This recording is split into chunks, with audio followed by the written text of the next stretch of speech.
Hi, my name is Michael Pendazis and welcome to Math 241. The course is online, and so this is the first video lesson of many you'll be taking. So let's get started. First off, this is the textbook for the course, right? This is the textbook. A first course in probability and statistics, revised second edition by Peggy Tang Straight. It's in the syllabus. So make sure it's a revised second edition. If you don't get the revised second edition exactly, you may be getting a different book with different problems, different pages, right? So make sure to get this one. Right, there's a homework sheet for the course. Make sure to do the homework. I posted the homework on Blackboard, so you'll be able to look at that. And let's get started. So, chapter 1 in that textbook I showed you, chapter 1 is on probability. Okay, so chapter 1 is called probability. Let's go right to section 1.2, and the question is posed, what is probability? The first question we're going to ask in this course is, what is probability? It sounds like a simple question, but it actually has more than one answer. And so we're going to discuss 4 different answers to that question. Okay? So generally, there are 4 types of probability.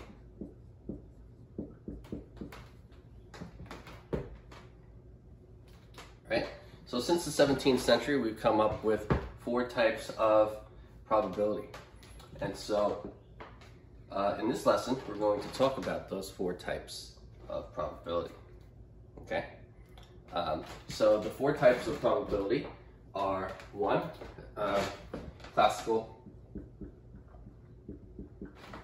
classical probability, 2, empirical probability,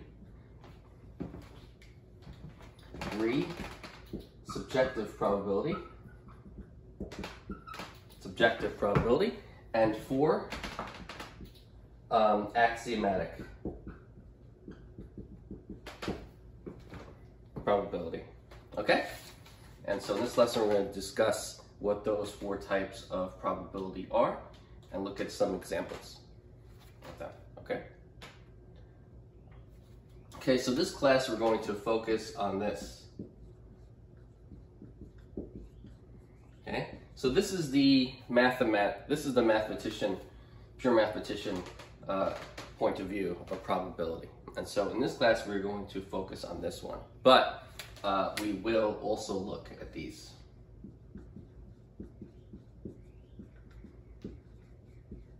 Okay? So I want you to know about all 4.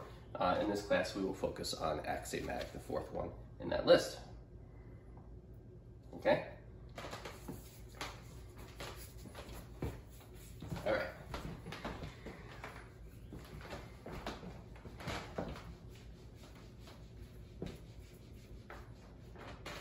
So first, let's look at classical probability, and that's section 1.2.1 in the textbook. It's classical probability. Okay, I will have to employ some abbreviations for words in order to not write as much down and to save some time. And so PROB is my abbreviation for probability. Okay, so example, let's say you roll a balanced die.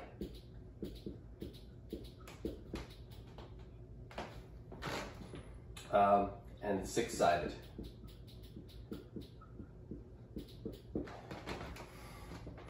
Okay, so I'm going to roll a balanced die and it's 6-sided, right? So that means you have a die, right?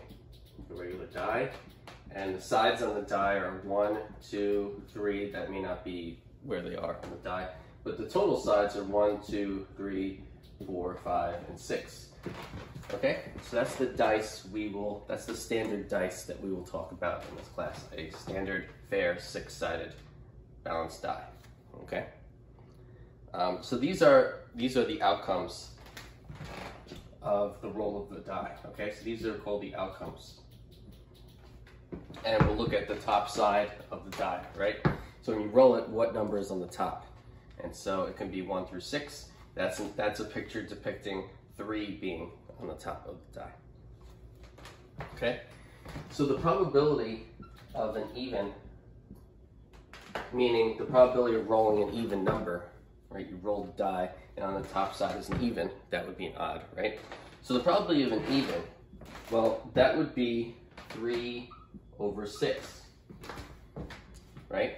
Because if you look at the outcomes, right, 1, 2, 3, 4, 5, and 6, if you look at the even ones, those are 2, 4, and 6, right? So 3 out of the total 6 are even.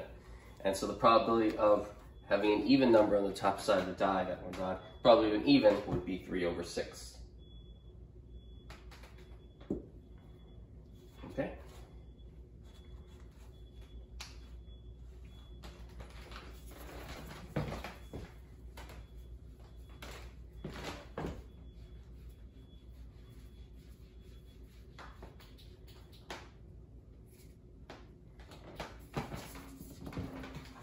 Okay, definition. So definition, if the event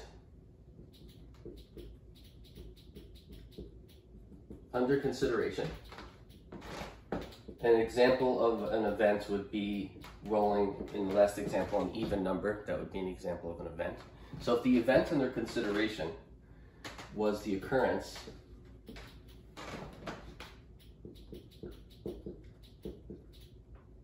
of any one of n possible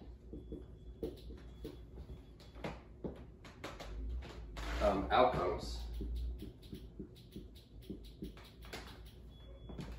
among the total number capital N,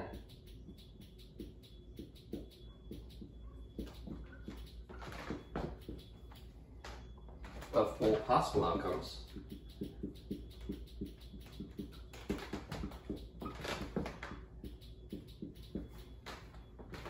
then the probability the event was observed, or the event, then the probability of that event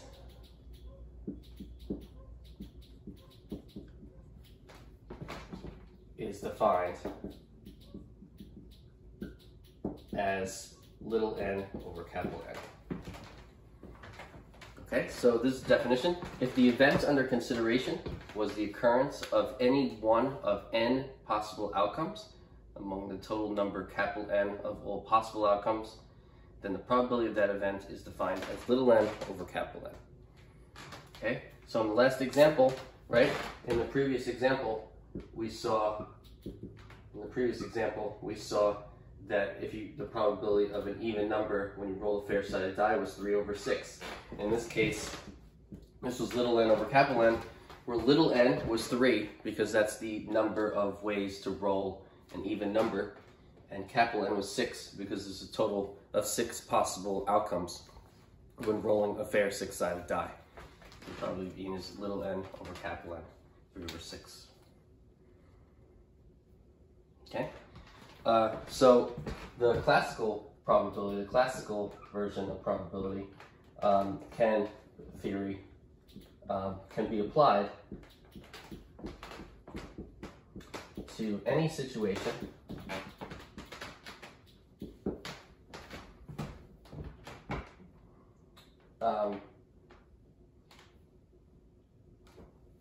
that involves chance.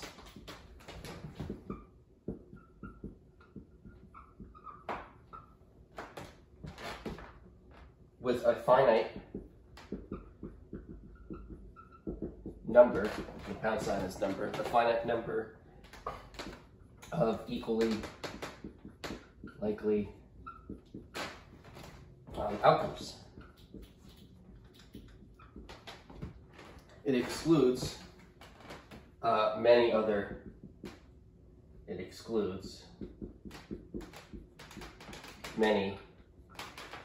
situations. Okay, so classical probability does not encompass all possible chance in situations. So the mathematics that describes in classical theory does not describe every probabilistic situation. So the classical theory can be applied to any situation that involves chance with a finite number of equally likely outcomes, right? So that's the important requirement for the classical theory, okay? And so that's why we need a broader, we need to look at probability in a broader way, and so we cannot rely on the classical theory. And so that's why there are other types of probability, okay? So let's keep going. So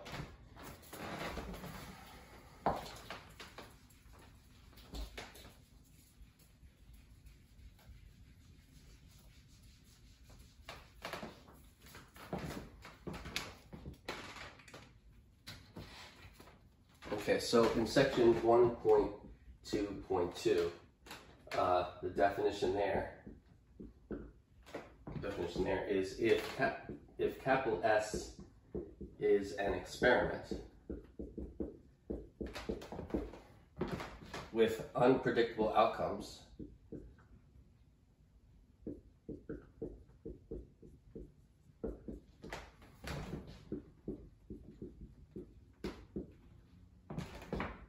and if capital A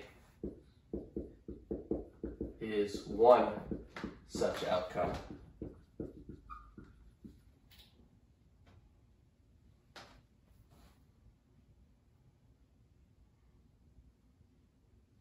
then we say the empirical probability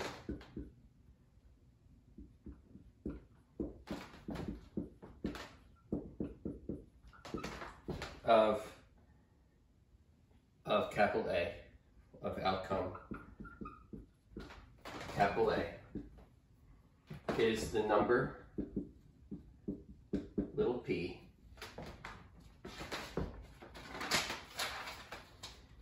if in repeated performances of S,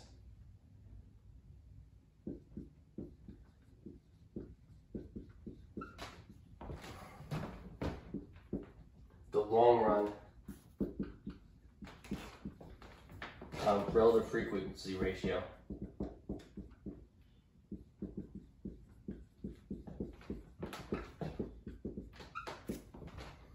of occurrences of A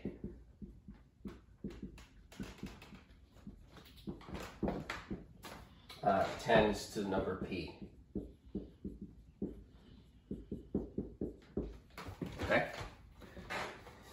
Okay, so if capital S is an experiment with unpredictable outcomes, and if capital A is one such outcome, then we say the empirical probability of outcome capital A is the number P if in repeated performances of S, the long run relative frequency ratio of occurrences of A tends to the number P. Okay?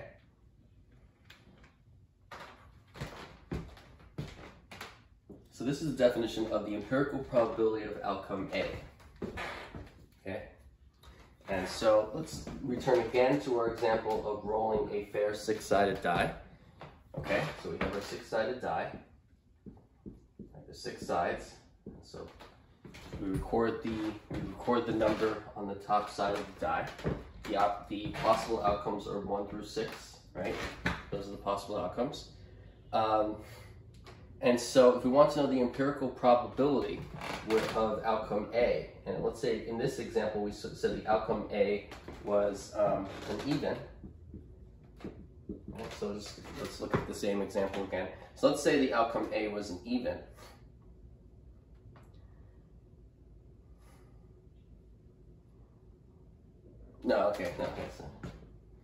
Sorry. Let's say the number 3, which is not even. So let's say the outcome A is getting a 3 on the top side of the die. Then let's say we roll the die, and the results of rolling the die were as follows: 1, 4, 2, 3, 6, 2, 1, 5, 5, 3, 4, and so forth. Okay, so let's say the first time I rolled the die was a 1, the next time was a 4, then a 2, then a 3, then a 6, then a 2, and so forth, right? The long run relative frequency ratio of occurrences of A, that has to tend to the number P. Okay? So the empirical probability, if we looked at the first 6 rolls, right? The empirical probability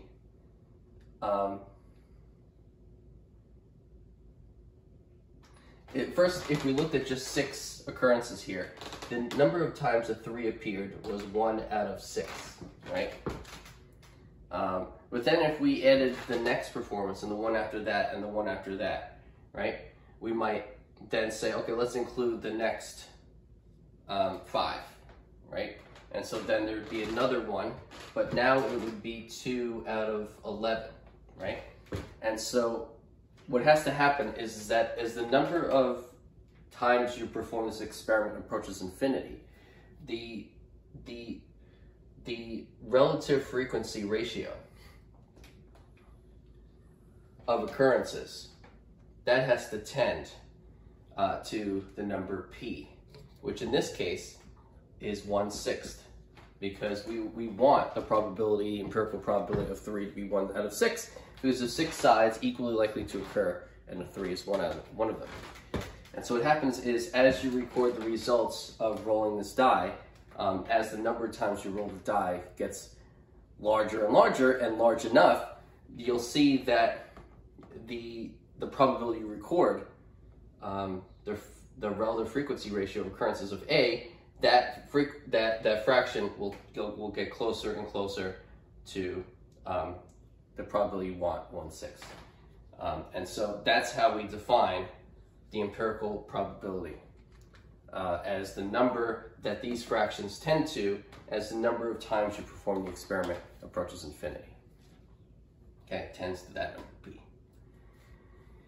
Okay, that's the definition of the empirical probability of outcome A. And so it's a little more complicated than the classical probability approach, but it's important. Okay, so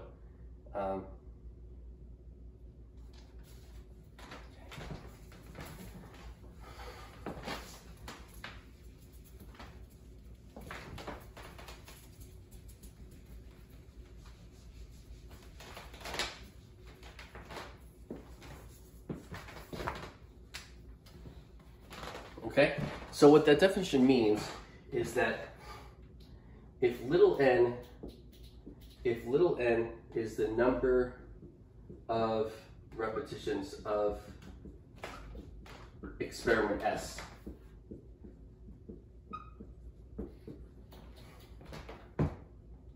and n sub A is the number of times capital A occurs,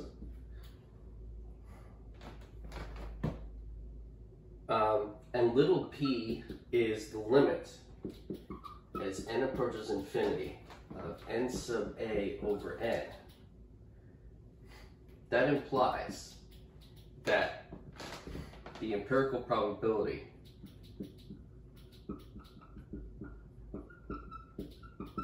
of A is the number little p. Okay, so that's what I was explaining before. If little n is the number of repetitions of experiment S, n sub A is the number of times A occurs, and if p is equal to the limit as n approaches infinity of n sub A over n, then that says the empirical probability of A is that number little p, represented by little p. Okay, and so that's the meaning, again, of the empirical probability of an outcome A. Okay, But the drawback of this, right, is that we're defining P as being the limit of something, right? So what that means is that since this involves performing an experiment, like rolling a die, technically by this definition is saying that in order to know what that probability is, you would have to perform the experiment infinitely many times. Meaning you always have to keep performing the experiment. And so in reality, that's not possible. And so to make up for this, you accept that n sub a over n, called the relative frequency ratio, is the probability of A, the empirical probability of A, if little n is a large number. Okay? So again, and by this I mean empirical probability. Because it's different types of probability. We're talking about empirical here. And so we're going to accept that this relative frequency ratio is equal to the empirical probability that we defined if little n is a large number, if it's sufficiently large. Okay? And so I've already alluded to this. There are a few problems with this probability. One of them is that you can't technically perform an experiment an infinite number of times, and you settle for finding the relative frequency ratio for a large number n instead of actually performing the experiment infinitely many times. And so that's one drawback of this type of probability, that you can't perform an experiment infinitely many times. Another drawback is that if you perform your experiment infinitely many times, if you were even able to do that, you don't have to get the same results every time. And so that means by this definition, you could perform, if you were able to perform an experiment infinitely many times, you could have, you almost certainly will, have two different sequences of outcomes, right? When you perform an experiment infinitely many times more than once, those two different times will be different. And it's possible that the limit will be different. You don't have to get, even if you perform the experiment infinitely many times twice, if you somehow can do that, the limit that you get does not have to be the same in both instances. And so when we said the limit of this relative frequency ratio is P, even if we can calculate this limit, this limit does not have to exist. We do not have to get only one possible value for that limit. And so that's another drawback of this definition.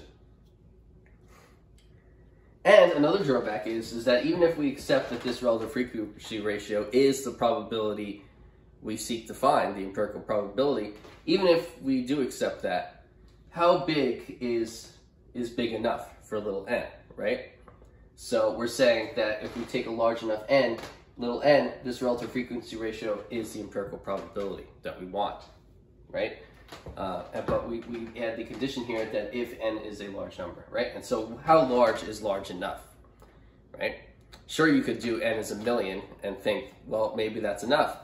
But then again, it depends on the experiment. What if your experiment 1,000,000 isn't enough, right? Or what if you don't want to perform an experiment 1,000,000 times, right? Maybe you perform it 1,000 times, a realistic number of times for what you're trying to do. But maybe you didn't do it enough, right? And so this if n is a large enough thing is vague, and this is also a drawback of empirical probability. Okay? And so I told you three drawbacks of empirical probability, which really weakens its effectiveness, right? And how much we can rely on it. Right? And so you might ask, why do you even use empirical probability then if it looks so bad, or I'm making it look so bad? That's because to most people, empirical probability makes the most sense. To most people, it makes sense that if in real world you have an experiment and you do it a certain number of times, and a certain number of times out of those total times you get a certain outcome, it makes sense to people, it makes the most sense to more people that would be the likelihood of it happening, or at least close to it. And so empirical probability is the most reachable to most people and the one that makes the most sense to most people. And even for a theoretical mathematician, empirical probability still in a way can make them, in a way makes sense because you can see it. you can see the probability, and it's more tangible, it's more realistic, and you believe more that it's right if you have an empirical probability. So there's an advantage to having something called empirical probability like this, okay? It seems more real than the other types, okay? Okay, so that's empirical. That's an introduction to empirical probability. Okay, so next we're going to talk about the next section, which is 1.2.3, which is subjective probability.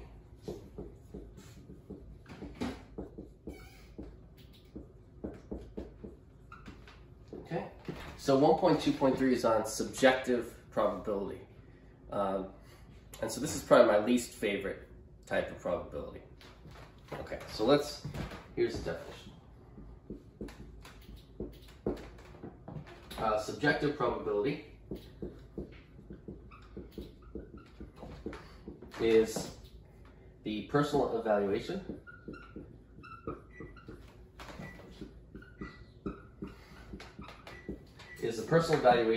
of the likelihood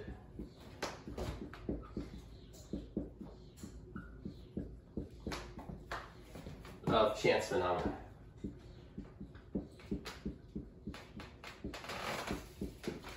Okay, so subjective probability, I'm going to underline it to highlight the fact that that's what I'm defining. Subjective probability is the personal evaluation of the likelihood of chance phenomena.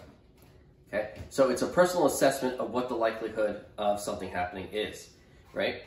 And so there's obvious drawbacks to this, right? Why would you're basically basing it off of the belief of a person. Someone says, maybe there's a 50% chance the Mets will win this game, right? And so you're saying there's basically 50-50 of the Mets winning the game. That would be a personal evaluation of the likelihood of something happening, right? And so it's easy to see how that could be wrong. The benefit, though, of subjective probability is that sometimes, not just in life, but even in theoretical math, there are instances where you can't know what the probability is, and based on your assumptions, you can't deduce what the probability of something is. And so that's when you might use even a theoretical mathematician might use subjective probability to say, well, I think this is the likelihood of something happening, or at least close to it. Let's take this as the probability of this thing happening, and let's use that to derive the likelihood of something else that I don't know the likelihood of happening. Does that make sense? So subjective probability can be useful to make a personal evaluation of something. You have a good idea of what the likelihood is happening, and then derive from that something you have no idea what the likelihood is happening. Okay? So there's advantages even for a theoretical mathematician for subjective probability, but a theoretical mathematician would really not like this if it existed. Okay, so that's that one. And in 1.2.4, there's the axiomatic definition of probability. Okay, so I'm following up my least favorite type of probability with my favorite type of probability. Okay, so this is the axiomatic approach of probability. Okay, and so this type is based on a set of axioms, based on a set of assumptions, and then from those set of assumptions, all of axiomatic probability is derived from those assumptions. And so that would be the theoretical mathematician approach to probability, right? We base all of our conclusions based on a set of assumptions and deductions, right? Through deductive reasoning and a set of axioms or assumptions, we derive all of our conclusions. And so it's done completely theoretically using only math, okay? And so that is my favorite type of probability, and that is the probability we're going to focus on in this course. Okay, so let me write down some of that. Okay, so there is a set of axioms. Those axioms are well-chosen assumptions, right? And so if you just made any old assumptions, you would not come up with the beautiful mathematics of probability that we have, and that probability would not sync so closely with the probability we want, right? In the real world, we see probability a certain way. this mathematics is right in line with what we want probability to be, and it's all because we chose an appropriate set of assumptions to get those conclusions. We sort of worked backwards. We saw this is what we wanted probability to be. We worked backwards and said, what are the assumptions I need to make to get my probability to be that, to describe the thing that I want to think of as probability, right? So this mathematics describes probability so well because of the well-chosen set of assumptions that mathematicians made. Okay, so it starts from a set of axioms, well-chosen assumptions, and then from that you deduce the rest. Okay, and so these are the minimal requirements. Okay, so another important point about having an axiom set, another important requirement for the best kind of best assumptions is that the minimal requirements, right? Mathematicians work hard to make these assumptions, the minimal assumptions, the minimal assumptions possible, at least they could see, to derive all the things they want to, okay? So these axioms are hopefully enough axioms to derive probability, and they're also the least, the easiest, the simplest, well, it's not the easiest, the simplest ones, and hopefully the fewest possible. Okay, so the minimum requirement is good. And so it allows for rigorous study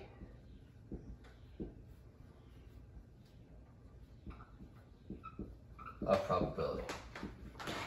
Okay, so you can do a lot of probability with the axioms that we have for this approach.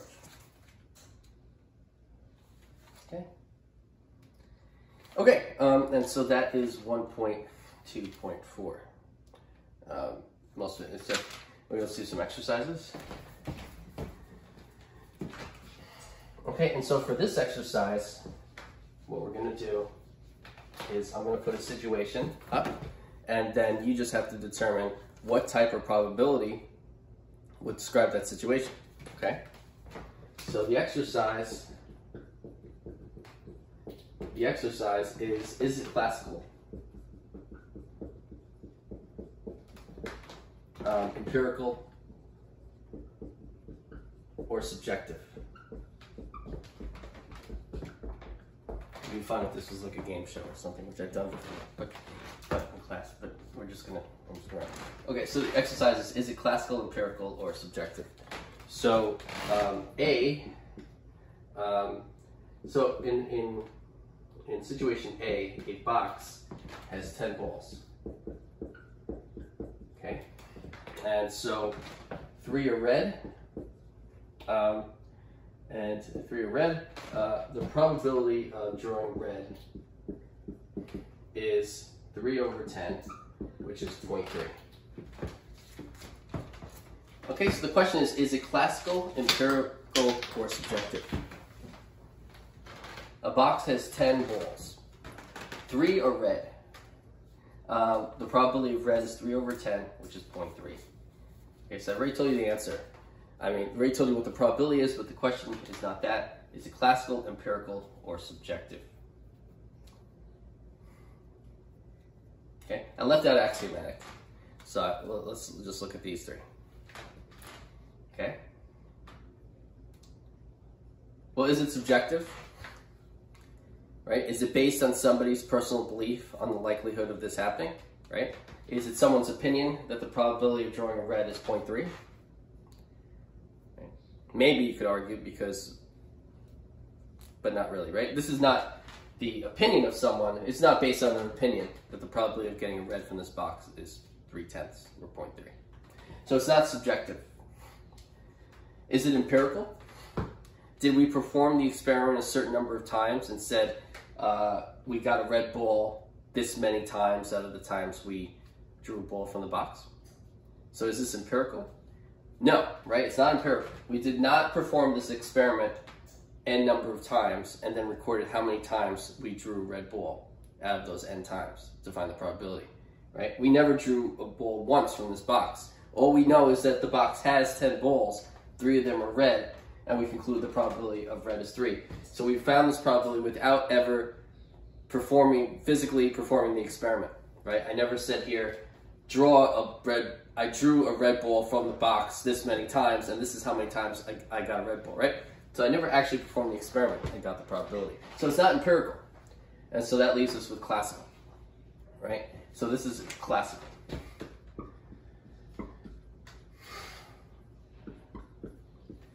Right? So students often get classical and empirical confused. Surprisingly, they're surprised how they can get these two confused because, right, again, I did not ever perform this experiment. Right? In order to be empirical, I would have to draw balls from the box. I just told you what was in the box. Okay? And so I never, just telling you what's in the box, I found the probability. So it's not empirical, it's classical. Part B.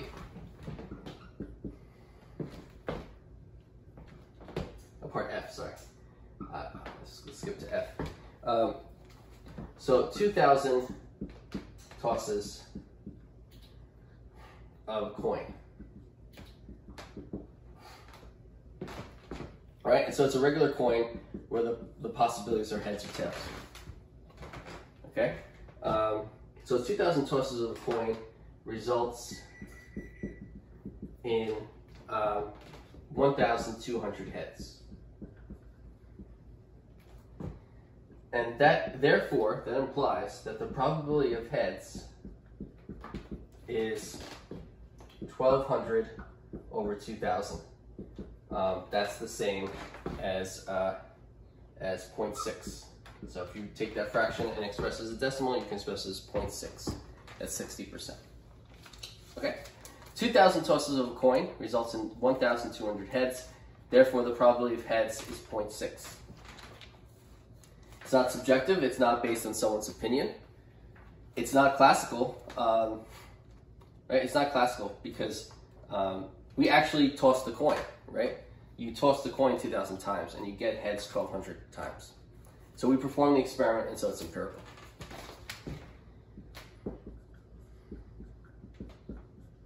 And so part F is empirical. That's an example of empirical probability. Part H is,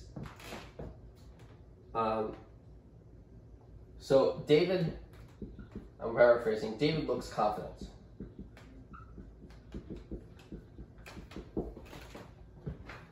You think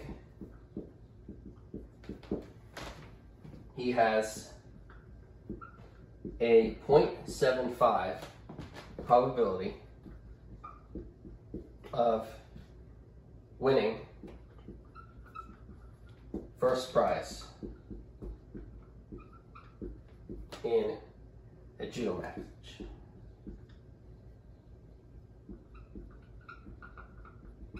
Okay, so you're watching a judo match. One of the contestants is David. His name's David, and he looks confident, and you say to yourself, I think he has a 0.75 chance of winning first prize. Okay? It's subjective, right? This might be the easiest one to see. It's based on personal belief, right? It's someone's opinion based on their own observations or just their gut feeling. You think, because how David looks, he looks confident, you give him a really high chance of winning 0.75. And so that's called subjective probability, and we do that all the time, right? Without realizing it, maybe without giving it a number, we assess the likelihood of things happening in our minds based on observation. We look at the world around us and we say, I think this is likely to happen or not likely to happen. Maybe you give it a number. Usually you don't. That would be subjective probability. Okay? Subjective probability would get adding a number to it, so 0.75 in this case. Okay, and so those are three examples of probability. Examples of those three. We see an example of classical, we see an example of empirical, and we see an example of subjective probability. Okay, and axiomatic I didn't include here. Axiomatic is derived from a set of axioms.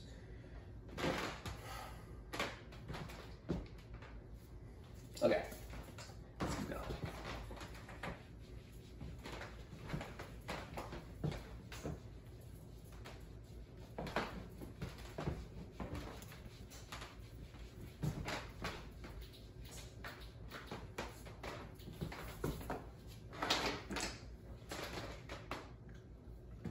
Okay, so 1.3 in the book. Next is elements of probability.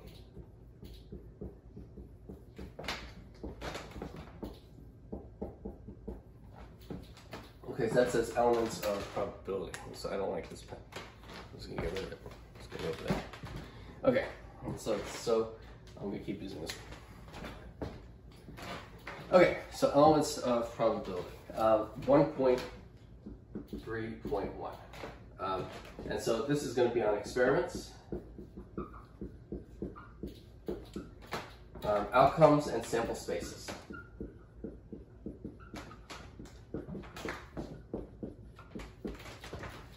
Okay, so 1.3.1 experiments, outcomes, and sample spaces. So let's define what these things are. So first, definition. An experiment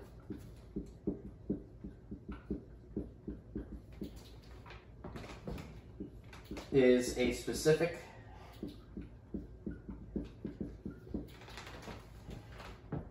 set of actions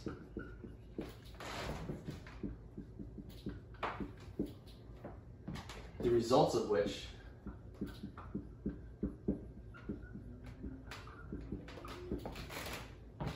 cannot be predicted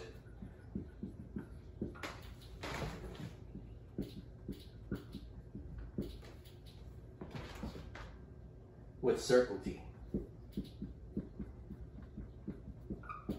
Okay, so an experiment is a specific set of actions, the result of which cannot be predicted with certainty. And so technically everything you do in life is, I mean, in a controlled way, with most things, a lot of things in life you can see as an experiment because you never know what's going to happen. So, cannot be predicted with certainty is actually is a very common thing to happen when you do something. Okay, so each possible set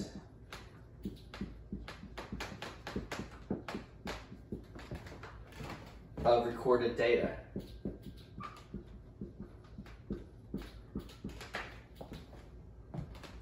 defines a result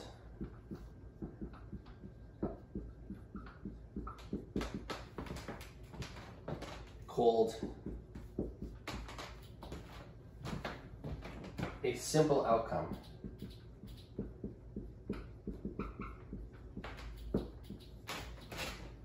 of the experiment.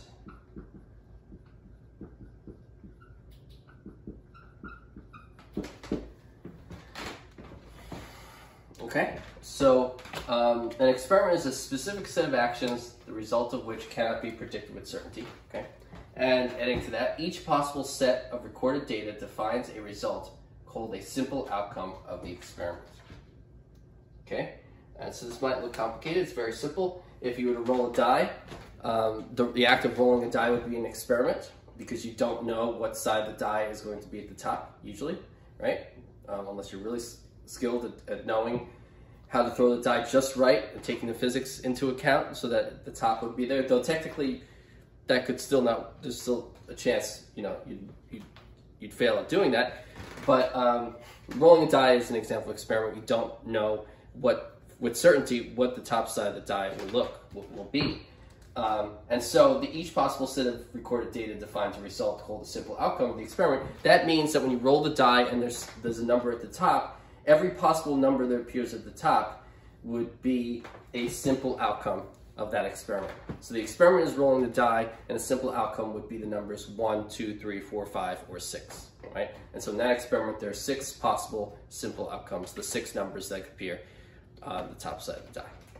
And the experiment would be not just rolling the die, the experiment would be you roll the die, and the side that matters, the side in which you're recording data, is the top side of the die. That would be the experiment. Okay? Right, specifying what side of the die you're taking values on the top side. Okay, so that's the definition of an experiment and a simple outcome of that experiment.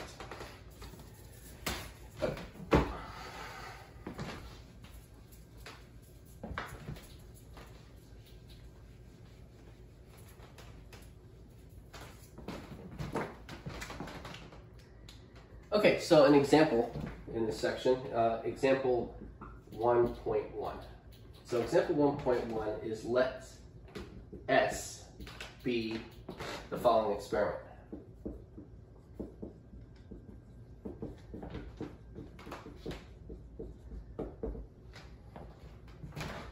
Okay, roll a red die and a green die. Roll a red die and a green die. Okay, so the color just helps to differentiate between one die and the other. There's a red die and a green die. You could also do it as the first die roll, and the second die roll. This is just easier to visualize that. Okay, so there's a red die and a green die. Record the top value on both dies. So record the top value on both.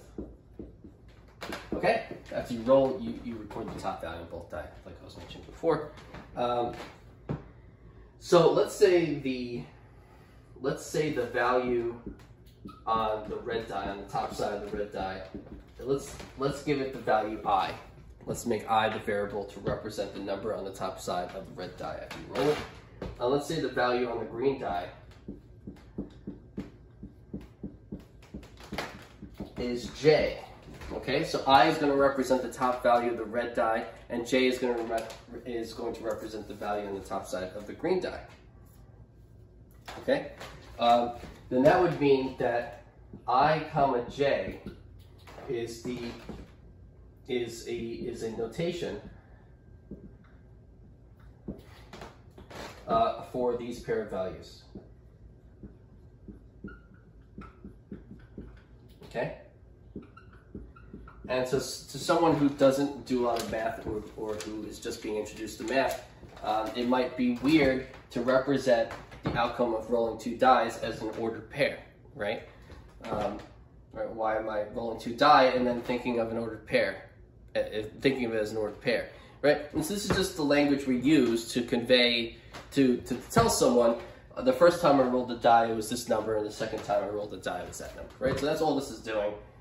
It's actually faster than if you would record it, right? Because if you roll two die, one red, one green, and you wanted to, let's say, list all possibilities, there'd be 6 possibilities for the first roll and then 6 for the second one. There'd be 36 ways to roll the red die and then the green die. There'd be 36 possible simple outcomes of that experiment. But with this notation, we can, with a few words and this, we can express all 36 as a set and with a sentence, right? So in a sentence, we could talk about all 36 outcomes instead of writing out all 36 in a way that would be easy to understand to anyone without using mathematical notation.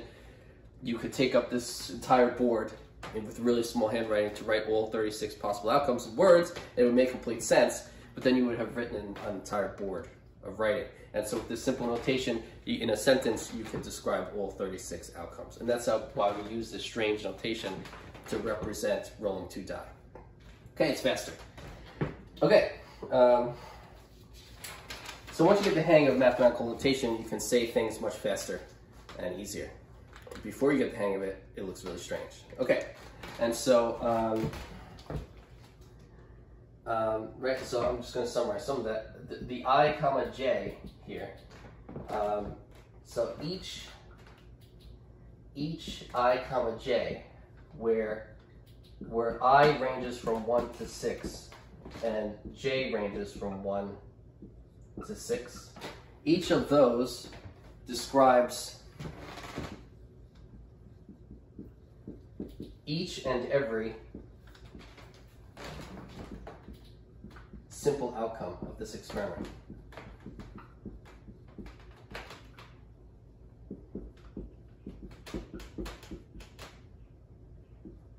Okay, so one thing we know is that each of those is a simple outcome of this experiment, but they're also all of them. Okay.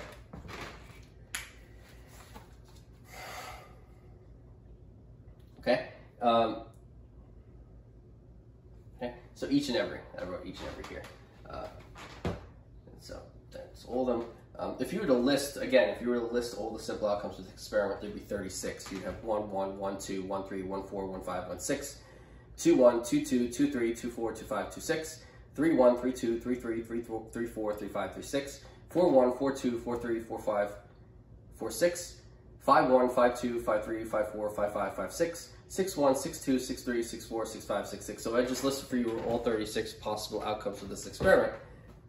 Easier to write down. Okay? Okay. So that's showing you how to find all the simple outcomes of an experiment using notation. Keep going.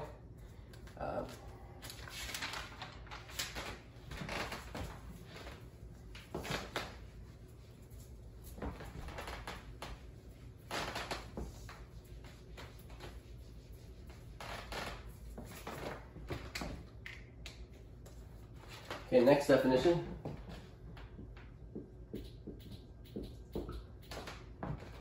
A sample space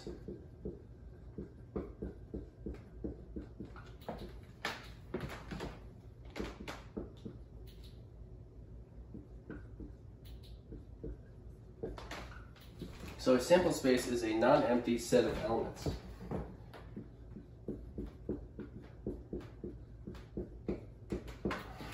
So a sample space is a non-empty set of elements. A set S is a sample space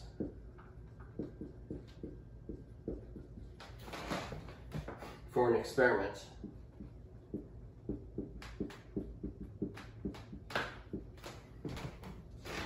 so they use the notation that looks just like the S for calling the name of the experiment. So I'm not going to give a name to the experiment here. So a set S is a sample space for an experiment if each element of capital S represents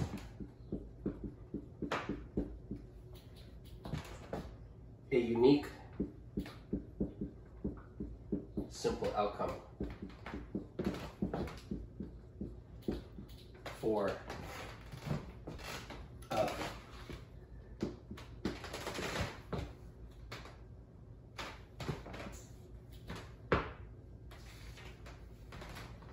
outcome of that experiment. Okay, so referring to the same experiment, check time.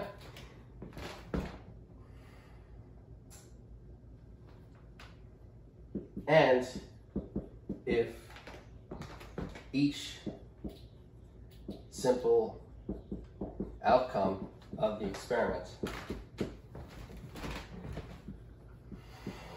the same experiment,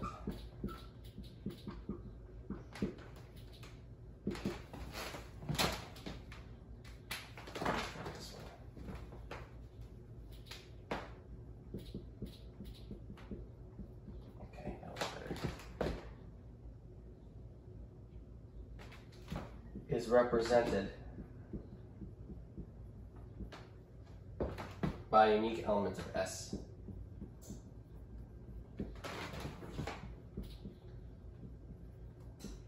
Right, so also you're not describing the same outcome with two different elements of the set S, right? Each element in the set describes a unique experiment. Each experiment is described uniquely by an element in your set, your sample space set.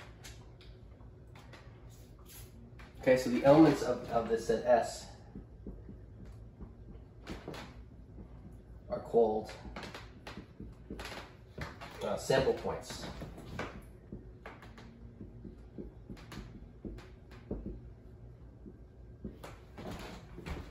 Okay, so let's read the whole definition again. A sample space is a non-empty set of elements.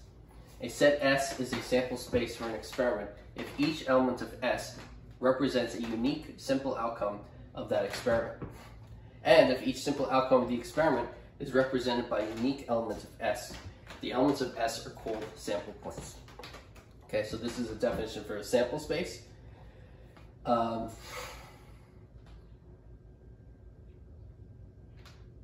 Okay, I guess I'll just have it underlined. I'm referring to the same sample space there and there. Okay, and then a definition of a sample point. Okay, so we now have another definition, and so we can include that in our axiomatic probability. Okay. Okay, I'll give you a moment to look at this, write things down. It's good if you take notes during lessons. Even though you're watching it online, it's good if you write things down that you need to know. You could write the entire lesson down, it's even better. But definitely at least the important points of the lesson you should write down. Writing things down helps you learn it better. Just watching. Okay. Okay.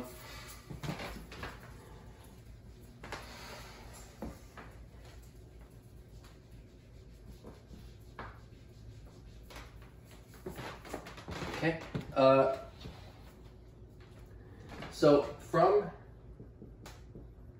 example 1.1, which it's understandable you don't remember, this is the example where the sample space of rolling a green die and a red die and a green die, we expressed each of those simple outcomes as an ordered pair I, j. So I can express the sample space of that experiment S as being equal to the set of all I, j such that 1 is less than or equal to both I and j, which is less than or equal to 6.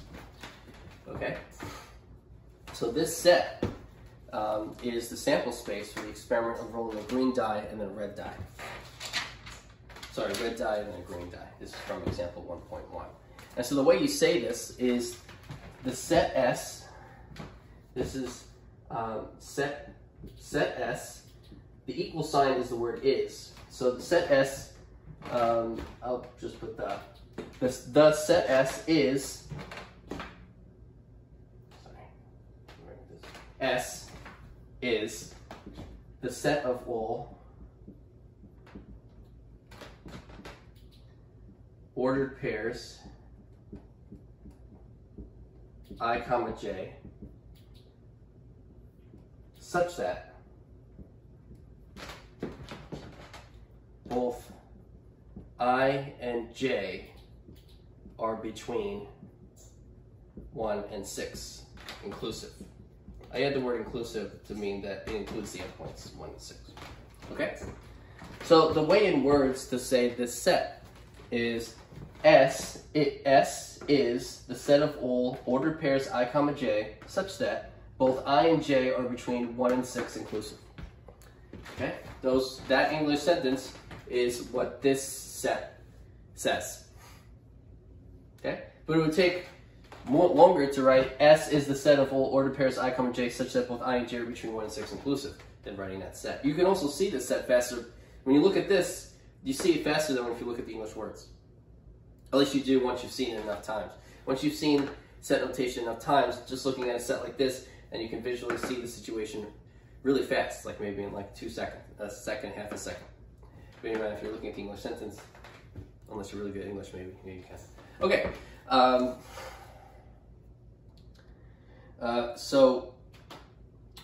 right, so that's one way to describe the sample space of that experiment. Another way, which is not better, this is not as good of a way than that, but another way to describe the sample space of a situation would be to draw it graphically. And so the value on the red die, there are uses to this though. In this situation, it wouldn't be best. In this situation, that set would be the best way to describe it. In other situations, this could be the best way to.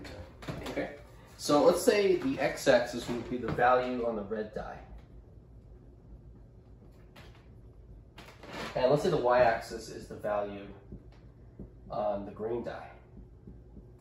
Okay, so I put the numbers 1 through 6 in both the x and y-axis, and so each of those numbers are the values on the red die and green die respectively.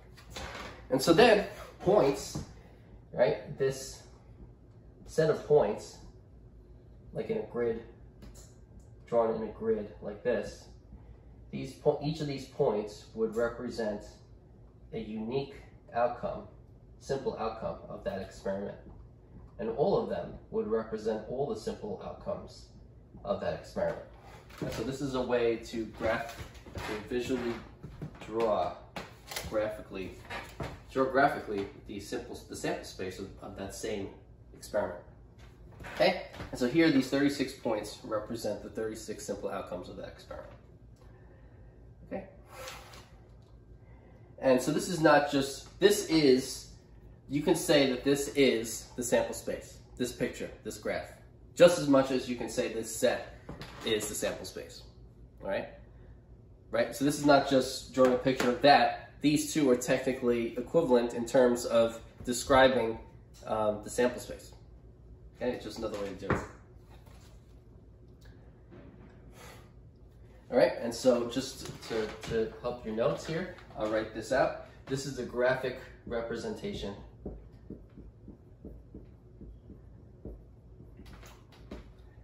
of the sample space S in example 1.1. Okay, so this is a graphical representation. This is a set representation of that sample space, of the same sample space. And again, this is still easier than that. So the words, this is actually I've done 3 ways. I've done it as a set, in words, and as a graph. The easiest way is, in this example is a set.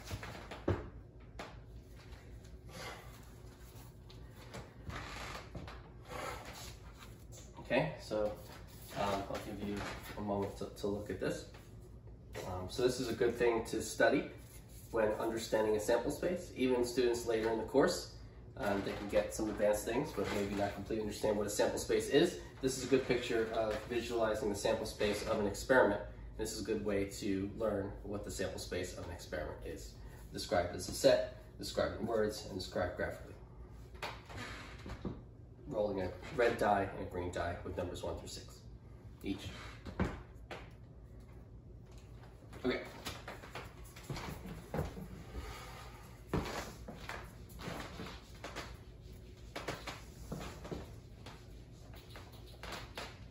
And so it's important to know what a sample space of an experiment is, because in the future you'll be dealing with experiments and you'll need to know what the sample space of that experiment is. Okay. So example 1.2. In example 1.2, define a sample space for each experiment. Okay, so we're going to define a sample space for each experiment. A, toss a coin. So toss a coin and record the face on the top.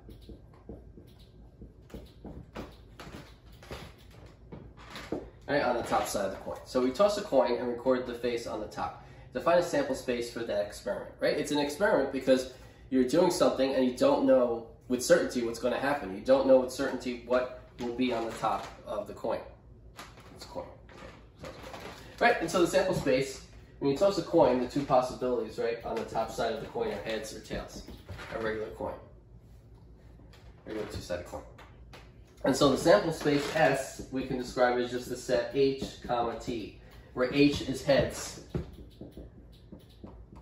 and T is tails. And so I'll continue to use, I'm going to box this because it's important just in our lessons, future lessons. And so this is probably the most important thing on the page on this, saying capital H is heads and capital T is tails, all right? So in future experiments, when I use capital H, it'll mean heads and capital T is tails, unless I say otherwise.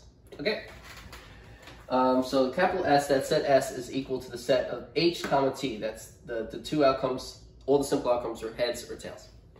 And so you want to use notation like H and T to represent heads and tails because you don't want to keep writing the words heads or tails or other words when you can just write a letter, right? So it saves time to use your own notation sometimes to explain things. But please tell me what your notation is if you do something like this sometimes, right? On a test, if you use a letter to represent something, you should tell me what that letter is, right? Or else I won't know what you're talking about. Okay, so A, that's A. B, draw a card and record the suit.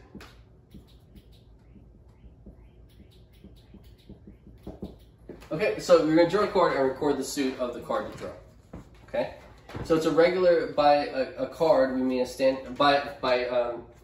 by drawing a card, I mean drawing a card from a regular standard 52 card deck, right? So that's the deck that has an ace, 2, 3, 4, 5, 6, 7, 8, 9, 10, jack, queen, king, 13 different values, 4 suits. Each of those values has a hearts, diamonds, spades, or clubs. Okay, so let me write that down. So there's a standard 52 card deck. It's good if you know it. You should know it. You need to know this. Okay, so there's for a standard 52 card deck, which is the situation we'll be talking about in this class when I talk about a deck of cards, unless I say otherwise. A standard 52 card deck. There's ace, 2, 3, 4, 5, 6, 7, 8, 9, 10. Jack.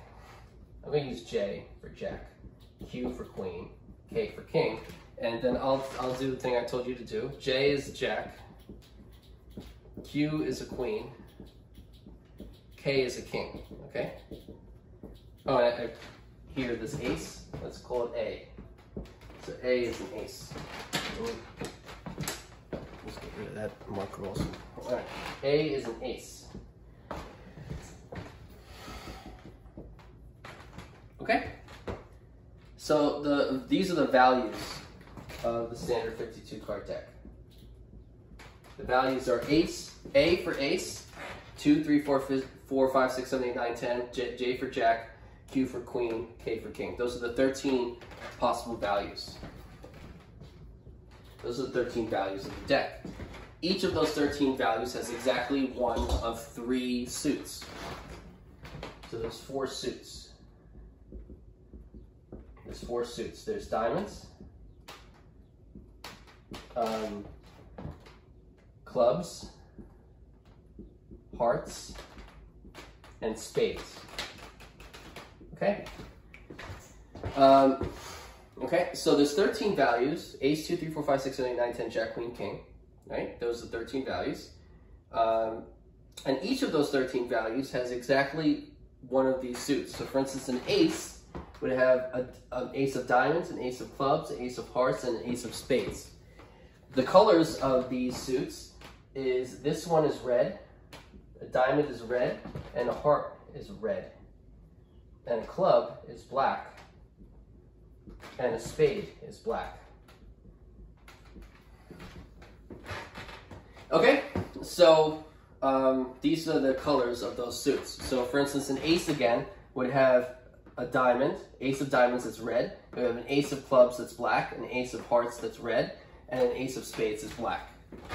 It does not have an ace of diamonds that's black. It only has a red diamond ace, okay? So again, the aces are ace of diamonds that are red, ace of clubs that are black, ace of hearts that are red, and ace of spades that are black. And so each of the 13 values is like that. And so each of these 13 has those 4 with those corresponding colors. And so 13 times 4 is 52. And so these are all 52 cards in the standard 52 card. Okay? And so the experiment is to draw a card and record the suit of that card. Okay? So you do not have to list all 52 cards. In fact, you shouldn't. That's not the answer. Right? So finding the sample space for this experiment, the simple outcome is the suit. What are you recording? You're recording the suit of the color of the card you choose, right? You're not recording every card in the deck. You're only recording the suit of the suits that you could have. And so the suits are just diamonds, clubs, hearts, or spades. And so the sample space for this experiment would be diamonds, clubs, hearts, and spades. Okay? So I want you to do also, in addition to studying the entire lessons, I want you to focus on something important. I want you to learn the cards on the deck, okay? I want you to know what standard 52 card deck consists of, okay? So that's something that some people might not spend time doing. You might do the questions, the homework questions. You might study review problems for a test. It'll be helpful if you're answering a question in a test, even when you're reviewing. If you're answering a test that involves a standard 52 card deck, it'll make your life much easier if you know all the cards in the deck. Okay? And so this is a fast, easy way to visualize what all the cards in the deck are, the way I described it here. Right? You don't have to list all 52 cards. Just think of it like this. Okay? And also remember, tell me what the letters in your sample space represent. If you use a letter to represent a word, which is better, tell me what that letter represents on the side. Right here, A is ace, K is king, Q is queen, J is jack. Here it said H is heads, T is tails. Okay. It'll save you time, you should do this, but also tell me what your notation is. Okay. Okay, so then that's B, and so let's continue. So it's the same problem, defining the sample space for a given experiment. I'm just erasing these first two, so we have room for another one. Okay. So I'll try to give you time before I erase the board. I'll try not to rush and erase the board to go to the next thing. But you can always pause the video. If you need to see something on the board, I'll try to give you as much time. I'll give you time to write things down, but you can always pause it if you need to and take the time you need to write something down if I'm going to erase the board. Okay? You can rewind, you can forward wind. I don't recommend forward winding. You can rewind, go back to something you need to write something down. You can watch the video again later if you missed something or if something didn't make sense, right? Okay, D. So part D is we're gonna toss a coin, then roll a die. Okay, so we're gonna toss a coin and then roll a die. We're gonna record the face on the coin.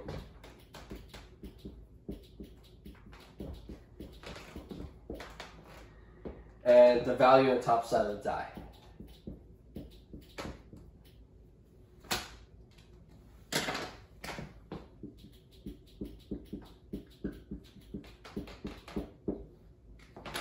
So I'll just put that there anymore. Okay, so we're going to toss a coin, then roll a die. Record the face on the coin and the value on the top side of the die. So what is the sample space for this experiment? How would you write it in a quick, concise way using mathematical notation? Okay, well, the coin has two possibilities, heads or tails. H is heads, T is tails. And you could roll a die, and the options for rolling a die are 1, 2, 3, 4, 5, or 6. Okay, so I'm using this, I wrote it down already. H is heads, T is tails. And so S, H is, first you toss the coin. So there's heads, and then there's the possibility for 1 through 6. So it's H1, H2, H3, H4, H5, H6, and then comma, I'm continuing the set, T for tails, then 1, T2, T3, T4, T5, and T6. So I line them up so you can see that you have it for heads and tails. Okay? So here, the sample space is described as S is the set containing the elements H, 1, H, 2, H, 3, H, 4, H, 5, H, 6, T, 1, T, 2, T, 3, T, 4, T, 5, and T, 6. That's 2.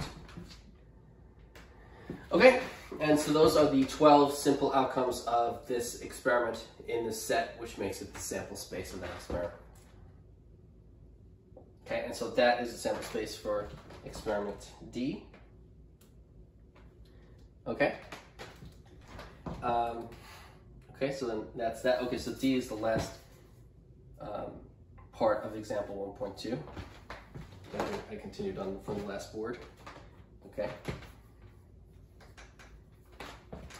Okay.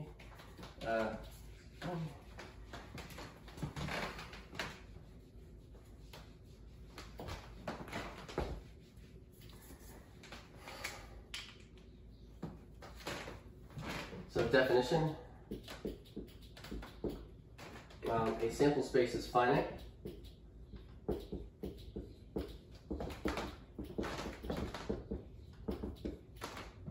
If it consists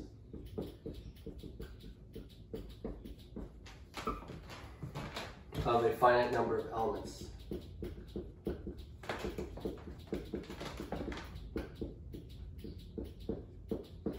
Okay, so a sample space is finite as a set if it consists of a finite number of elements. So in our previous example, when I had the 12 sample points of first tossing coin and then rolling a die, the set had 12 elements in it. The set is finite, and so that means that sample space is finite. So all the sample spaces in example 1.2 are finite because each of those sample spaces consists of a finite number of elements. Okay, so a sample space is finite if it consists of a finite number of elements. It is discrete. This is a little harder. It is discrete if it can be placed in a one-to-one correspondence with the positive integers,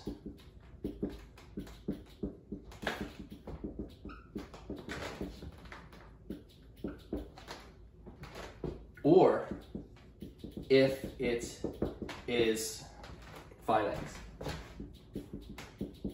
Okay, so the next thing I'm defining here is the definition of a discrete sample space. So the next sentence too, the sample space, it is discrete, the sample space, if it can be placed in a one-to-one correspondence with the positive integers, or if it is finite. And so still, sample spaces that are finite can be said to be discrete. So discrete sample spaces include the finite sample spaces. It's just that discrete sample spaces also include other sample spaces that are not finite. Okay? And so you can have an infinite sample space, which is discrete. And there are also infinite sample spaces that are not discrete. Okay, so there's different types of infinity, right? So infinity is not just one, infinity is not an idea that encompasses all types of things, all types of really large things, right? So there's really large quantities that are infinite in one way and infinite in a different way. And so a discrete set that's infinite in this certain way, sets that are infinite in a certain way are called discrete. Okay, so again, you have a discrete sample space if it can be placed in a one-to-one correspondence with the positive integers, or if it is finite. Okay, what that means is if you can list, if you had an infinite sample space, but there would be a way to write that sample space as an infinite list, then you have a discrete sample space. Okay, so again, a collection of things that are infinite, but that can be placed in a list. Even though it's infinite, there'd be a way to write it as a list. That would be a discrete collection of objects, or a discrete set, or in this case, a discrete sample space. Okay, so you need to be able to have that set in one-to-one correspondence with the positive integers. An example of that would be if you went grocery shopping, and let's say you bought 5 things, and so let's say first you bought eggs, then you bought milk, then you bought cereal, then you bought water, and then you bought chocolate. And you put those 5 things in a list, 1, 2, 3, 4, 5. That you could put those 5 things in correspondence with the numbers 1 through 5. That would be an example of a finite list, a finite collection of things. There's only 5 things, it's finite. Now let's say you went to the grocery store and you bought an infinite number of things from the grocery store. Let's say you never stopped buying things from the grocery store, but you bought them one at a time. You bought one thing, then you went and you bought something else, then you went and bought something else, and you live forever, and you never leave the grocery store, and you just keep buying more things from the grocery store. You buy something else, and you buy something else, and every time you bought something, you put it on a list, and you spent all the time making an infinite list. Okay, so if you took the things you bought in the grocery store, if you're buying in that way an infinite number of things if you put them in a list, and you took that list, you put into a set, you took those things, you put into a set, that would be an example of a discrete set. Okay, so that situation I just made for you, that would be an example of a discrete set. You would be taking the things you bought in the grocery store, and they would be in one-to-one correspondence with the positive integers, 1, 2, 3, 4, 5, 6. The first thing you bought, the second thing you bought, the third thing you bought, the fourth thing you bought, but it would not end at a certain number. It would not even end at a very large number. The list would just keep going forever. Okay, that's an example of a discrete set. The set of things that someone would buy in the grocery store if they just bought things forever and never left, and they bought things one at a time. Okay, that's an example of a discrete set. So here, your sample space is discrete if you can take the things in the set and you can put them in one-to-one correspondence with the positive integers. In simple terms, in normal speak, the best way to describe that would be if you could put the things in your discrete sample space as a list. First this, second that, third thing that, fourth thing that. You'd be putting that those objects in your set in one-to-one correspondence with the positive integers. Okay, so if a set can be put one-to-one correspondence with the positive integers, that's an infinite collection. Or if it's finite, then it's a discrete sample space. Okay. Okay, and so sample spaces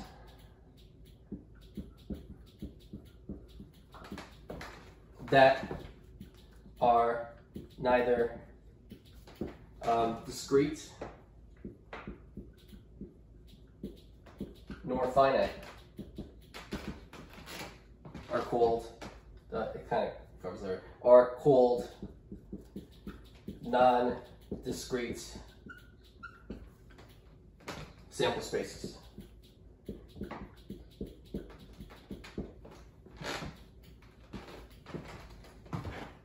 Okay, and so now I'm defining what a non-discrete sample space is. If you have a sample space that's not finite and it's not discrete, if you have an infinite sample space, but you cannot put the elements of that sample space, all of them, into one-to-one correspondence with positive integers, then you have a non-discrete sample space.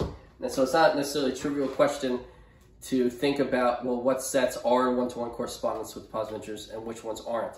It's a bit difficult, and so you need to spend some time doing that. And so right now, we're not going to worry about that. But just getting a sense and understanding of what a discrete sample space is and a non-discrete sample space is. Just understanding the definition so far. Okay?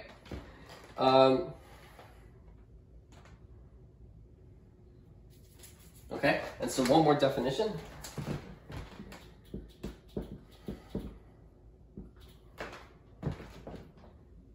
Results of experiments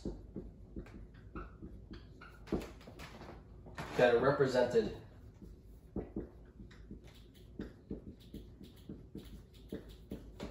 as subsets of your sample space, of the sample space for that experiment, are called outcomes.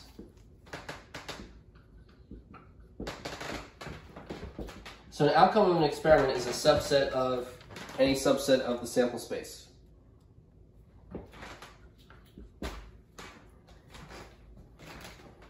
Okay, a simple outcome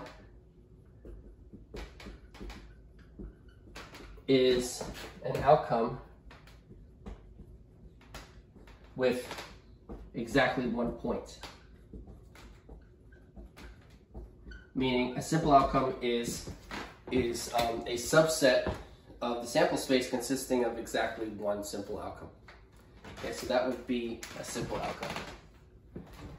Okay, so results of experiments that are represented as subsets of the sample space are called outcomes, and a simple outcome is an outcome with exactly one point, exactly one sample point in it. Okay, and so that is the end of 1.3.1. Okay, and so in the next video we will continue this section. Thanks for tuning in, and study.